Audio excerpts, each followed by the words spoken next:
Hello বন্ধুরা, তোমরা সবাই কেমন আছো? আশা করি ভালো আছো। আজকে চলে এসেছি আবার একটি রেসিপি নিয়ে, পুঁই শাকের ঘন্ট। তার জন্য আমি এখানে কেটে নিয়েছি আলু, কুমড়ো, গাজর, কাঁচা লঙ্কা, আর এখানে পুঁই শাক। রেসিপিটি স্কিপ না করে পুরোটা দেখতে থাকো। এখানে আমি নিয়ে নিচ্ছি পরিমাণ মতো সাদা তেল। তোমরা চাইলে কিন্তু এটা সর্ষের তেলও, তেলটা গরম হয়ে গেছে। এবার আমি এখানে দিয়ে দিচ্ছি কেটে রাখা আলুটা,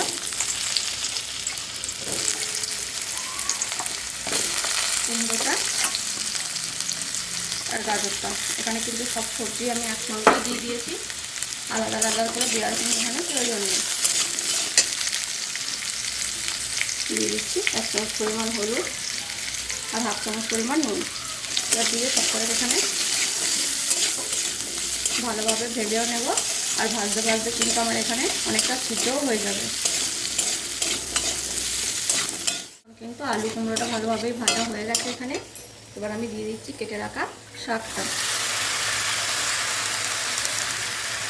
শাকটা দেওয়ার পর আমি এখানে দিয়ে দিচ্ছি 1 চামচ মতো নুন। এটাকে দিয়ে নেব। এখানে দিয়ে দেবো চেরা কাঁচা লঙ্কা 4 থেকে 5টা। এটাকে এর সাথে ভালোভাবে নেড়ে নেড়ে মিশিয়ে নেব। নাড়ার পর এটাকে আমি দিয়ে দেবো ঢাকা। এবার আমি এখন ঢাকাটা খুলে দিচ্ছি। ঢাকাটা খুলে কিন্তু এটা বারে বারে নেড়ে নেড়ে নিতে হবে, তাহলে কিন্তু ভালোভাবে শাকটা সিদ্ধ হয়ে যাবে। এখানে কিন্তু আমি এখনও কোনো রকম জল ব্যবহার করিনি। 4 থেকে 5 বার এইভাবে ঢাকা খুলে খুলে শাকটাকে নেড়ে নেড়ে নিতে হবে। এখানে আবার আমি ঢাকাটা খুলে দিচ্ছি। তারপর 4 থেকে 5 বার নেড়ে নেওয়ার পর শাকটা কিন্তু এখানে অনেকটাই নরম হয়ে গেছে, আর আলুগুলোও কিন্তু প্রায় অনেকটাই সিদ্ধ হয়েছে। প্রায় 60% মতো গাজর, আলু, কুমড়ো কিন্তু আমার এখানে সিদ্ধ হয়ে গেছে। ডাঁটাটাও হয়েছে অনেকটা। সব কিছু ভালোভাবে নেড়ে নিয়ে দিয়ে দিচ্ছি অল্প পরিমাণে জল। খুব বেশি জল কিন্তু এখানে দিতে লাগবে না, অল্প পরিমাণে জল। অল্প পরিমাণে জল দেওয়ার পর এখানে ভালোভাবে শাকটাকে করে নেড়ে নেওয়ার পরে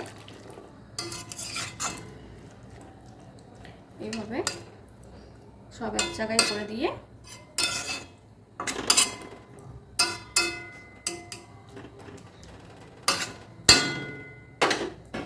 এখানে আমি এখন দিয়ে দিচ্ছি 10 থেকে 12 মিনিটের জন্য ঢাকা।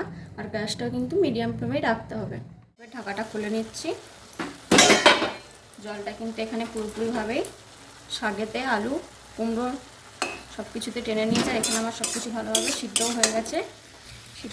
এবার আলু কুমড়োটাকে একটু এইভাবে শাকের সাথে গেলে গেলে দিচ্ছি, যাতে শাকটা একটু মাখা মাখা হয়।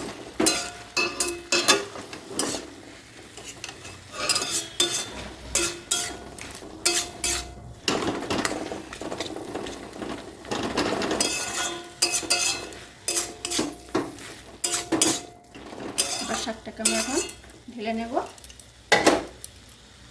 শাকটা ঢেলে নেওয়ার পর কড়াইটা ভালোভাবে ধুয়ে নিয়ে আমি এখানে দিয়ে দিচ্ছি সর্ষের তেল।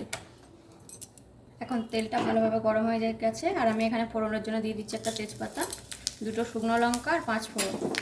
আর এটাকে ভালোভাবে মিশিয়ে নেওয়ার পর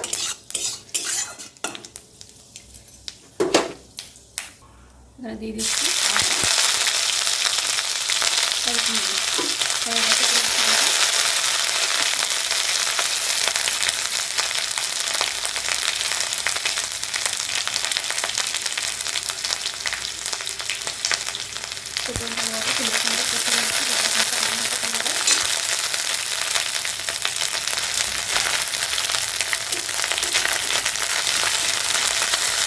আমি কিন্তু এটা ভালোভাবে কষিয়ে নেওয়া হয়ে গেছে। এবার এখানে আমি দিয়ে দিচ্ছি ধরে রাখা পুঁই শাকটা। পুঁই শাকটা দেওয়ার পর এখানে দিয়ে দিচ্ছি আর একটু পরিমাণ মতো নুন, হলুদের অল্প একটু লঙ্কা,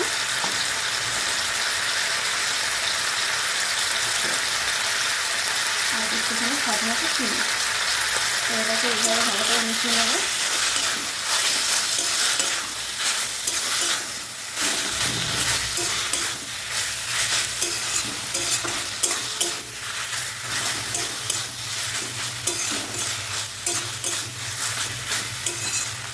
ভালোভাবে মেশাতে থাকবো।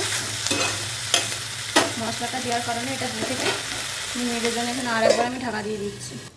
ঢাকনাটা আমি খুলে নিচ্ছি। খুলে নেওয়ার পর এটা আরেকবার আমি ভালো করে ভেজে নিয়ে এখন এটাকে নামিয়ে দেবো। আমার কিন্তু রেডি হয়ে গেছে পুঁই শাকের ঘন্ট। ভিডিওটি ভালো লাগলে লাইক করবেন, চ্যানেলটাকে সাবস্ক্রাইব করে দেবেন। এখন পুঁই শাকটাকে আমি এখানে ঢেলে নিই। আপনাদের কেমন লাগলো অবশ্যই কিন্তু কমেন্টে জানাতে ভুলবেন না। আজকের মতো এখানেই শেষ, আবার দেখা হচ্ছে পরবর্তী ভিডিও নিয়ে।